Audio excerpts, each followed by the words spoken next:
Hi, this is Mike from thesubstream.com, and I wanted to talk about Brüno, Sacha Baron Cohen's follow-up in some ways to Borat. And I can start by saying all of your instincts about this movie, if you're a human being, are correct. It's really funny. Sacha Baron Cohen's incredibly talented, incredibly funny, but it's not as good as Borat, unfortunately. When you start your career, your film career, as strong as Sacha Baron Cohen did in 2006 with Borat, you're going to have trouble following it up, especially if you're doing the same kind of thing, which Brüno is. And what Sacha Baron Cohen is doing is riffing off of the public, who are different levels of unwitting, I think, participants in these set pieces that he sets up. Brüno takes his adopted African baby to a Dallas talk show where he talks about swapping it for an iPod and naming it OJ, and there are people in the audience that you can see that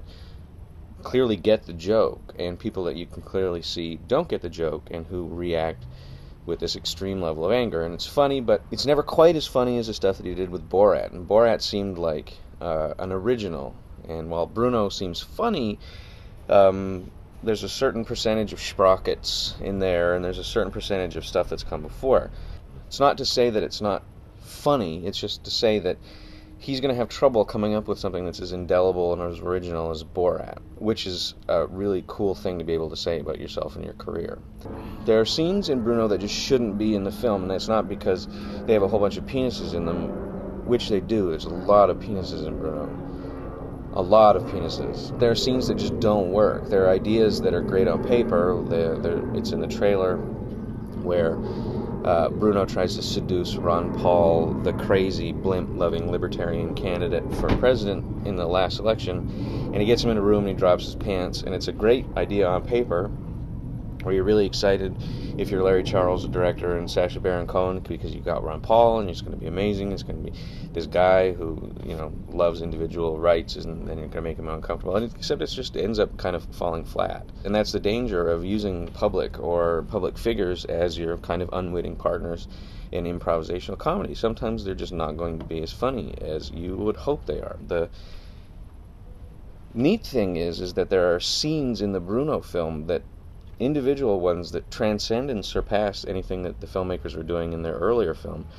And there are scenes that approach like pure, bizarrely hilarious performance art. The entire epilogue of the film, when Brüno hosts mixed martial arts competition. It's one of the great scenes in comedy, and it is enough to kind of redeem the film and pull it out from being okay to just being, again, really, really, really, really funny, but for me, not quite in the league that the original Borat film was.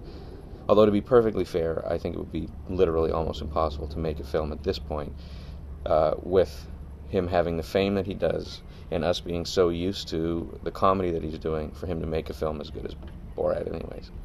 Which, again, is a great problem to have with your career if you're Sacha Baron Cohen. It's really funny. It's really, really, really dick and anal sex obsessed, which is kind of odd. But it's also incredibly creative and goes in directions that you wouldn't anticipate. So I give it a 7.9 out of 10.